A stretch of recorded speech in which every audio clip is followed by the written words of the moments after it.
Hello. Do we have Mike the Truth Jackson with us today? No, this is the truth. You hot? What's good? What's good? Man? How you doing?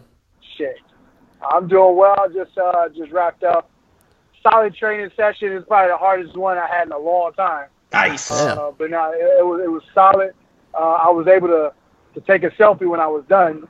So I mean, it wasn't too bad if I could still hold the phone up. You posting that on the gram? Yeah, man. Nah, well, I hate selfies. No, but I like.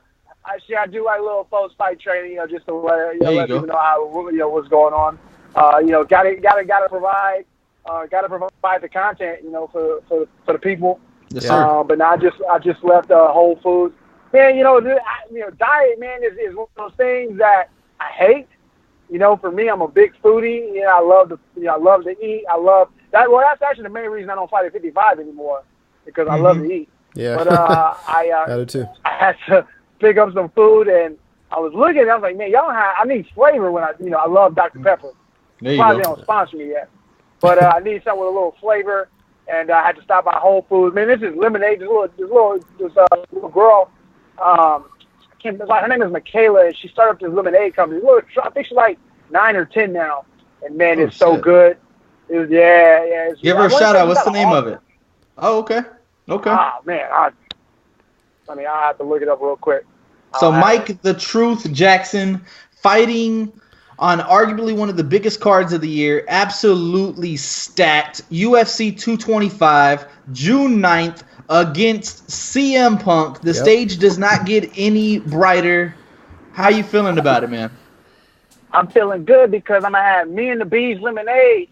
There you go. With all the sweetness and goodness. There you go. But nah, man, I'm feeling good. I'm feeling great. This is just it's just a great opportunity. I mean, this is the biggest opportunity, yes, sir. One that I've been given, and I feel this is the biggest opportunity as far as fighting goes for me. We all have different goals and different paths to get to, whatever our end goal is. Mm-hmm. And for me, this is this made sense, and this is going to propel me to the next level. For sure. Yeah, man. So how important is it for you to, get that first win on CM Punk's soil? Yes, well, in his hometown. Yeah. Well, to be honest with you, it's not necessarily about getting a win in the UFC. Obviously that means a lot. I mean, how many people can really say that? I think of all the fighters whose goal is to get to the UFC. Yeah. A lot of those guys never make it. So for me, obviously getting a win in the UFC is a big deal. But more importantly, it's really to assassinate the character of CM Punk in his hometown of Chicago. Yeah, right. There you go, man. For sure. Now, after CM Punk starts 0-2, is your advice for him just to quit, or do you think he should continue his passion of fighting in the octagon? Well, see, here's the thing. Like, I don't think I don't feel that he has a passion as far as to become a champion or anything like that. Mm-hmm. For him, this was it really depends on how you look at it. If you're looking at it from Phil's point of view, this was the perfect opportunity. You have a guy who he isn't trying to have a long MMA career. This is somebody who is basically looking to cross something off his bucket list, Right. I fully respect him for his willingness to step into the cage with another man basically trying to finish it, Right. I give him all the respect. Mm-hmm. But again, it's just one of those things that it makes sense for him. I know a lot of people feel that he should have went a different route. Maybe he should have been an amateur fighter or gone to a lower organization. But the thing about it is that route is meant for people who are trying to accomplish something in the sport as far as, be a champion or get into the UFC. That was never Phil's goals. Right. Again, I feel this is the bucket list thing for him. And when you have this public figure who has huge star power and huge drawing power, it only makes sense for him to fight in the UFC. Right. For him, he has his name brings a lot of value, and if he goes and fights as an amateur, he's fighting for free. And that really doesn't make any sense in the grand scheme of things. Right. So, like I said, from Phil's point of view, I respect it, and I respect the hustle. I respect him, making the right business decision. But the thing is, and here's the caveat, the thing is when you use your drawing power to get into the UFC, you have to make sure that this is the level of competition that you're ready for. And I'm not saying that even the lowest caliber fighter in the UFC is gonna wash Phil. Make no mistake about it. But he has to understand that when you fight in the UFC, they're not gonna give you someone who at your level, because it just doesn't make sense. Like myself or Mickey Gall, we're both talented fighters in our own respect, and we obviously bring different weapons and different obstacles to the table for Phil, but these are his best case scenarios. To get someone who's 1-0, or the Mickey Gall, obviously he had to fight me to get in there, so it's 2-0. But even if he would have just fought Mickey Gall off the bat, the same thing would have happened. So he has to understand that even though he's getting someone who's 1-0 or a debut fighter and things like that, they're gonna pull someone with actual fighting skills. You understand? Go ahead. Quick question. On the Rogan show, and even Brendan Schaub they're being serious about it. So I want to ask you, and is it disrespectful to think that they are really saying that Chris Cyborg can beat CM Punk in the octagon? Is that too far fetched, or you're on the same train? Hold on, because I did hear they were saying some things about me, and I do want to ask, because I didn't listen to it. I'm going to ask you about that in a second. Okay. But did you just say? Hold on, but let me clarify. Did you just tell me that they said Chris Cyborg would beat up Phil Brooks? They said that Chris Cyborg, like 100%, not jokingly, said that Chris Cyborg would wash Phil Brooks. Chris Cyborg would. I couldn't even really describe to you the violence that Chris Cyborg would unleash on Phil Brooks. See, here's the thing. Like, for me, I'm a compassionate guy. I'm a nice guy. I don't have any ill will against Phil. For me, I'm just going out here to make sure this guy never fights in MMA again, or at least at the UFC level. If this is something that, let's say, again, I gave you my opinion, but let's say hypothetically he legit wants he wants this as his career, right? Mm-hmm. If that is true, then his best case scenario is to be released by the UFC and go fight for like a legacy fighting alliance. That would be his best case scenario if that is what he's trying to do. But again, I don't think that's what he's trying to do. But in respect to Chris Cyborg, look, Chris Cyborg is a killer. Right. I know people. Like, I know one of her coaches currently. He's based actually at Saul Solis, former Tito Ortiz's former coach. He's out here in Houston, so I'm good friends with him. And, I know what she's capable of. I know some of her training partners, and I know what they go through. This woman, she's nasty, man. And this is, I remember when I was telling people, at one point, I legit felt that Ronda Rousey could beat Chris Cyborg. Ooh. And at the time when I said that, wait a second.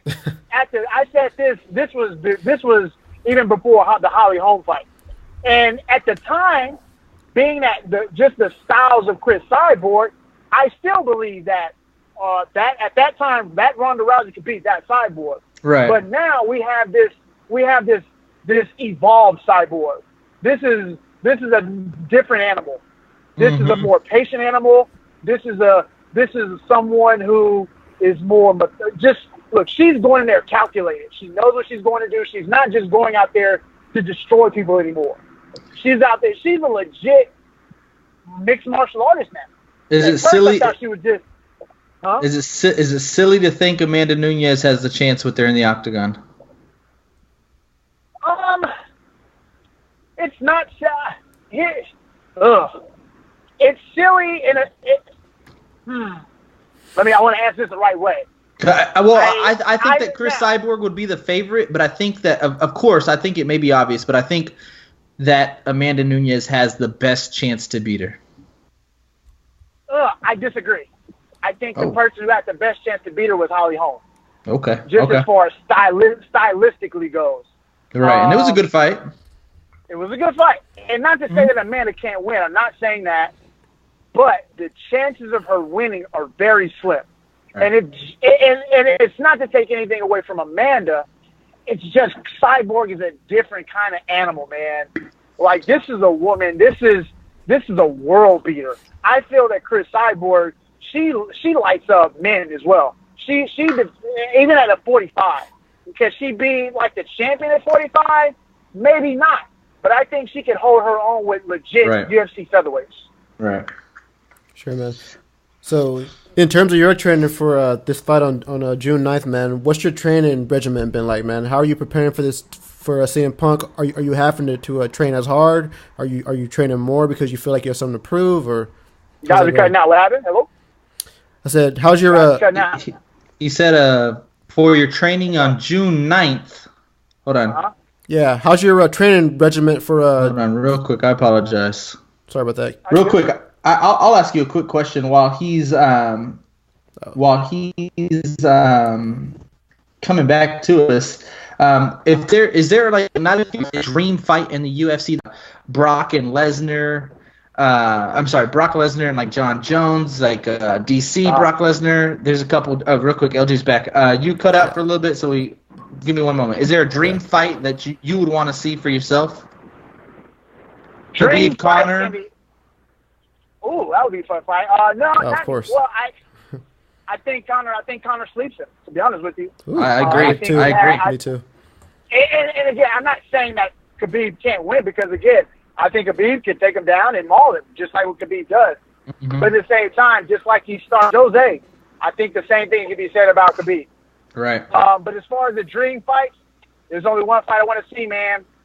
It's the Black Beast versus Francis Ngannou. That's the only fight I want to see. And I know you're going for Black Beast, huh? That's my close personal friend. That's my guy. I know. You know what I'm saying? So, of course, man. You know, does he want that fight?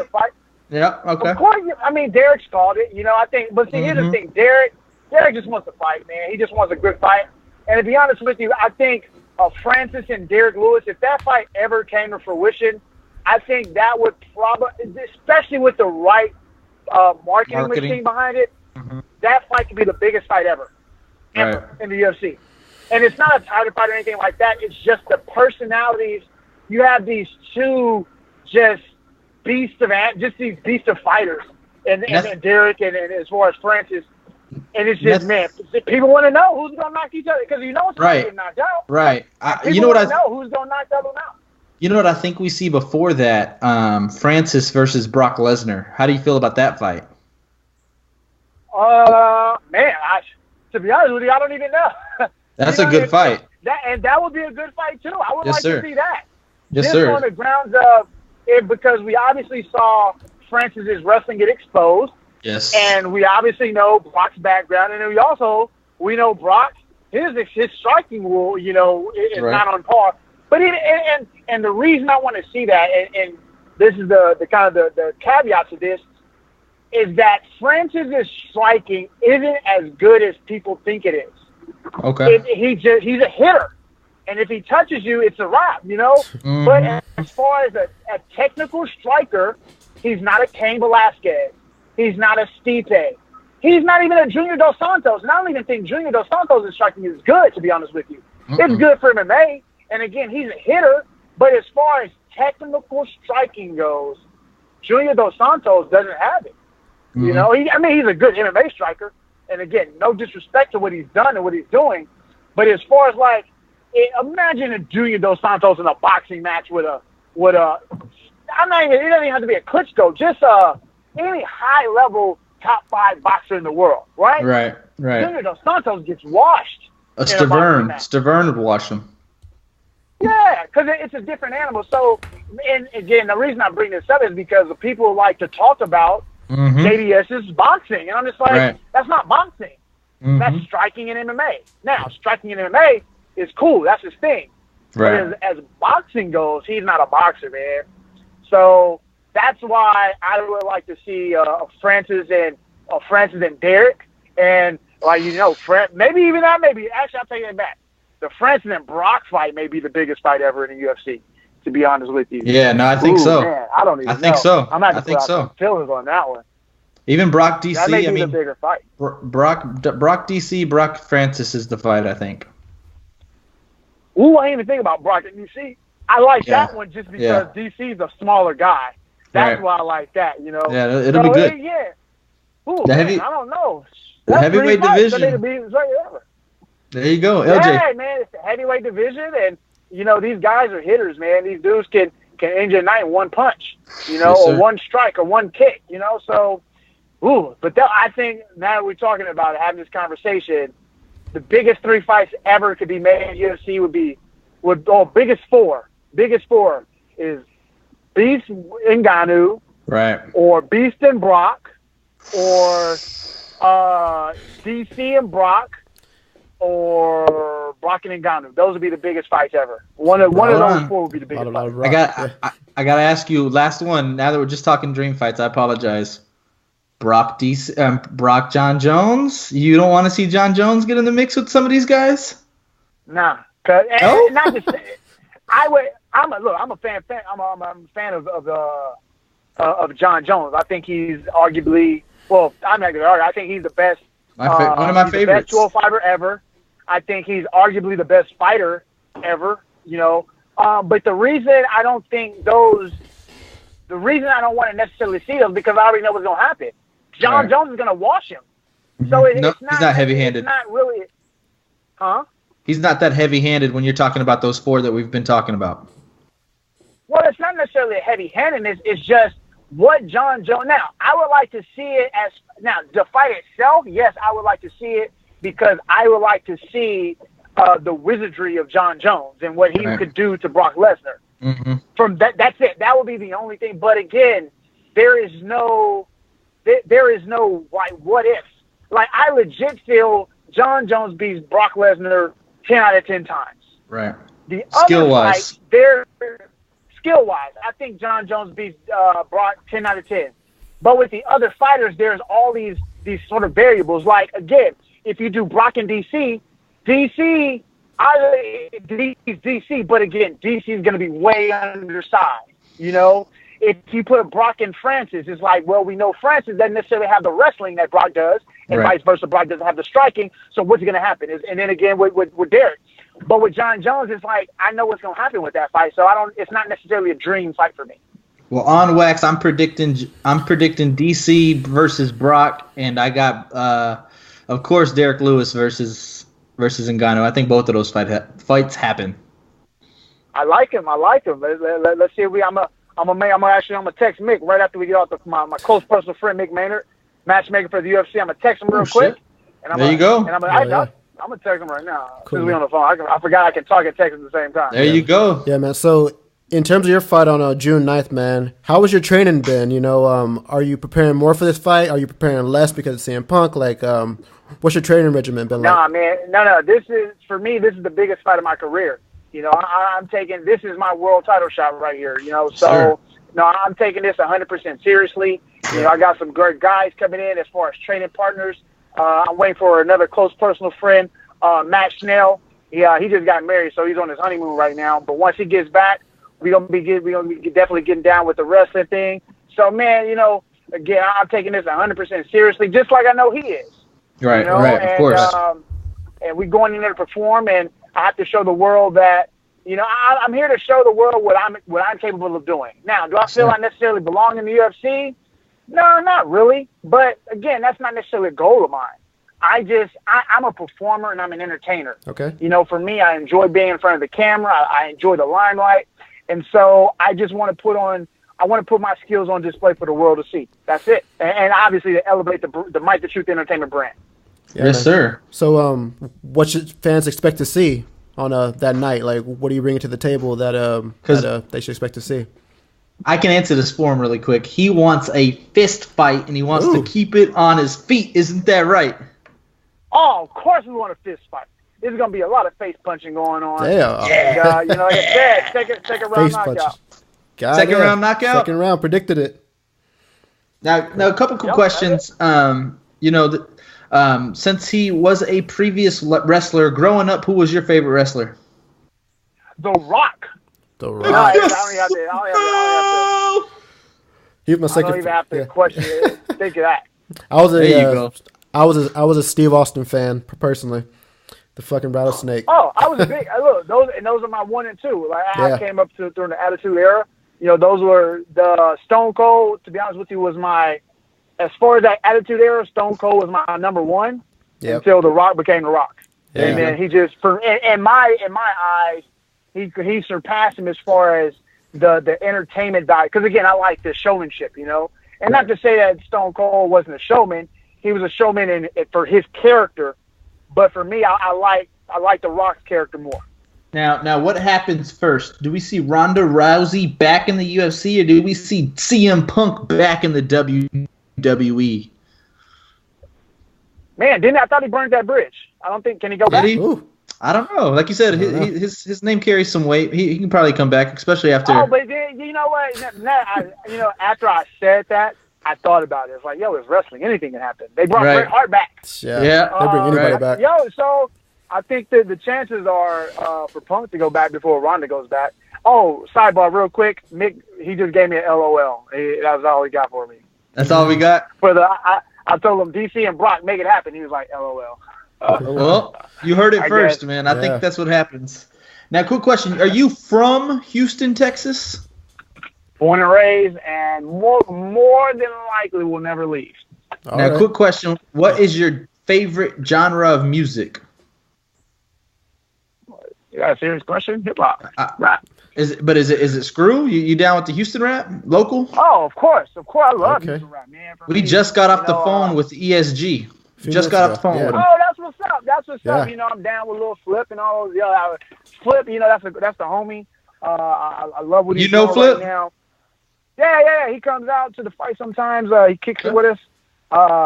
You know, he's a cool cat. I got introduced to Flip through a good friend of mine who was a teammate, and I honestly don't even know how they connected. But Flip came out to some fights, and I was talking to him, and you know, we just chopping up for a little bit, and he became a homie. So cool cat. You know, he supports me. I appreciate the love that Flip gives me. Who else I run into from time to time? Man, I can't even think of his name right now. From the Ghetto Boys. Scarface. No. I can't. Willie D. Willie D. Willie D comes out. I know he is starting trying to get into MMA for a little bit, but I don't think that was his. His avenue. He tried to dabble, and I guess he was like, "Nah, never mind." Right. But he's a supporter of Houston MMA. But yeah, man, I love Houston rap, man. On me, my Pandora, it stays on either Scarface Pandora or the Chameleon Pandora. Chameleon. Yeah, sure, that's what we on. Yeah, what y'all know about the Chameleon, baby? Let's go. King Koopa. Yeah. Mixtape Messiah. And man, it was funny because speaking of Houston rap, my boxing, I was a part of Mo City Boxing. It's now closed down. Our owner, Coach Cliff, he passed away a couple years ago. But at the time, Lil Troy was a staple in the gym. And I remember obviously, Want to Be a Baller was big in the day. And I loved the song. And I remember one day I walked into the gym, and I just see Lil Troy in there. And I was looking, I was like, yo, that's Troy. So I go talk to my coach. I was like, yo, that's Troy. He's like, yeah, he's been in here for a little bit. But I didn't realize he was so small. Like, Troy has to be like 5'3", 5'4". Damn. And I had no idea. Yo, Troy, now he could be like 5'8". I could be exaggerating, but legit, like he's short. Like I had no idea, but he's a cool cat. Troy. So I want to give a shout out to Troy. I know people had their issues with him out here, but he's been nothing but good to me. So I want to give a shout out to him too. What does Mike the Truth Jackson think about Trey the Truth? Oh man, one of my favorite Houston rappers. Man, okay. I love Trey. I love his delivery. I love the cadence. I love his voice. Yeah. Mo, Big Mo. I like it. Love the Mo music. Man, it's just I love Houston music, man. Because we have it's a different kind of sound than a lot of other little regions. You're gonna get a different kind of sound than the West Coast or the East Coast. Even like Louisiana or just states that surround Texas, you're gonna get a different vibe, man. Mississippi. So that's, I just love it. Yeah. Yeah. I mean, you get a different now. We obviously, you'll get somebody like who I'm trying to think of somebody out of Mississippi right now. Big Crit. Where's Big Crit from? Crit. Oh, that's what I was going. I want to say. Oh, Big Crit. So my two favorite rappers at the moment are Big Crit and Sahai the Prince, who a good friend of mine. She hooked me up. She took me to the concert last week. And nice. I thought it was just supposed to be Crit. She was like, "Hey, I got these Crit tickets. You want to go?" And I was like, "Of course." Like, that's a silly question to ask. Big bag of dough. And so I checked out the lineup, and I saw Sahai's name on there. And I was like, "Yo, my two favorite." And it was just a coincidence. Yeah. But Sahai, he's from Atlanta. I love the Atlanta sound. That's my second favorite genre or like area. My favorite group of all time is Outkast. Okay. But as far as like the current Atlanta sound, I love Sci-Hi, Big Mike or Killer Mike. I'm thinking Big Mike, old school Big Mike. But Killer Mike is dope. And shit, who I can't think of other cats, man. It's just so Childish Gambino, T.I. obviously. Man, it's just, I can go on and on about these cats, man. But yeah, this just the sound of the South. Yeah, that's it. You can't replicate that. Nah. You can't get that anywhere else, man. No. I can listen to if that's one sound that I would listen to for the rest of my life, and it could be anything else. It'd be the sounds of the music from the South. Yeah, man. Too many legends. Now we want to definitely be respectful of your time, but we're gonna talk one more thing. Next time the motherfucking Phil Brooks calls you a can, then you got to refer to Adrian Broner and say, "You the motherfucking can man, and anybody can get it." I'm surprised you ain't told him that yet. Yo, I see. I like to go. I'm kind of picky on my trolling. I know y'all saw the promo video I cut on him. That is the absolute best video I've seen. I know several people have asked you about the guy that's talking to you in the video, and so I know about him now. But I mean, if anybody is listening to this and has not watched Mike the Truth's Jackson promo video to get the fight, right? That was before the CM Punk fight was officially announced. That was I did that last year, man. Right, yeah, okay.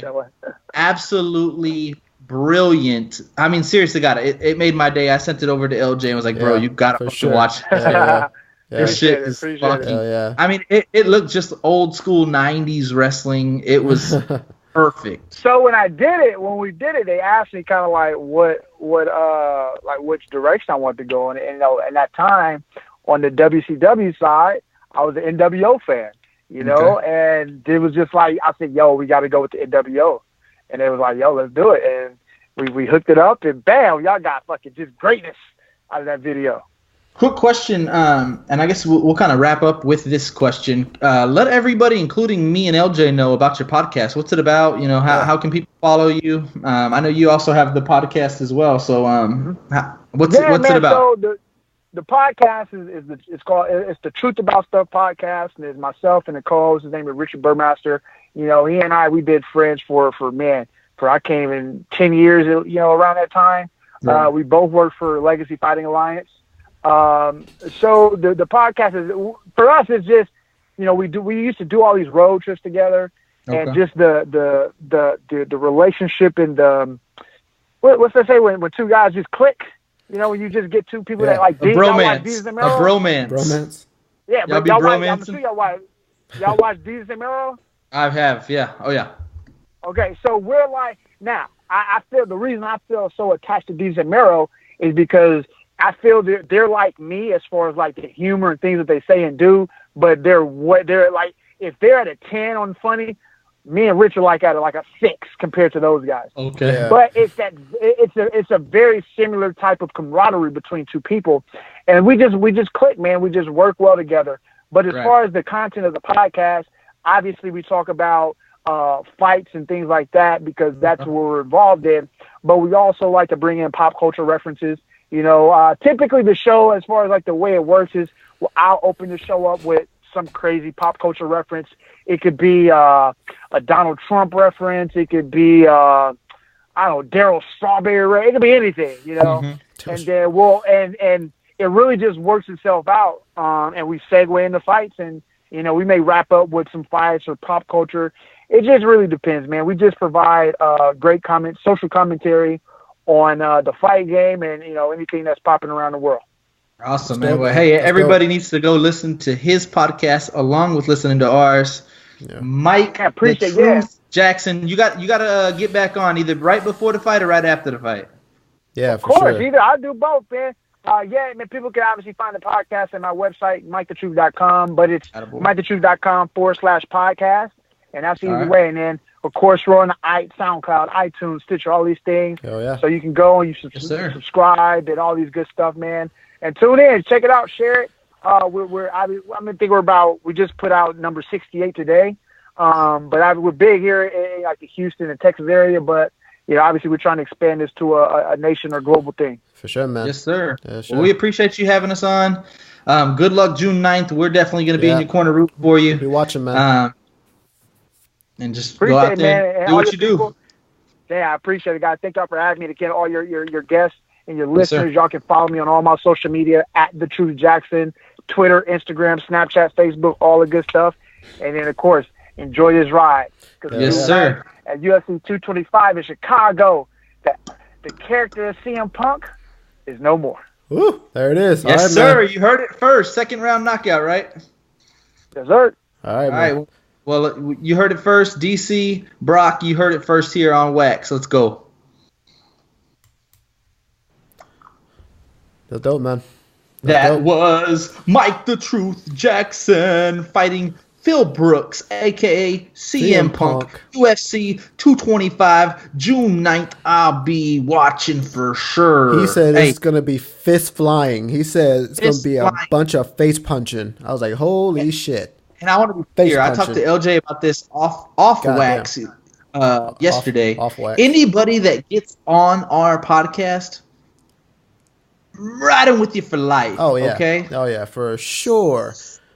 I don't care who you are. If you get on Wax, riding with you for life. Yeah, for sure. Like if you could take the time to come on our podcast, 100% fact, we're gonna fucking ride with you for life. So whenever 225 comes out on June 9th, you know where I'm in that corner right there. Where my money's gonna be. Yeah, you know where my money's gonna be. Mike Jackson. So if any motherfucking WWE guy fanboy wants to put their money on CM Punk, Phil Brooks.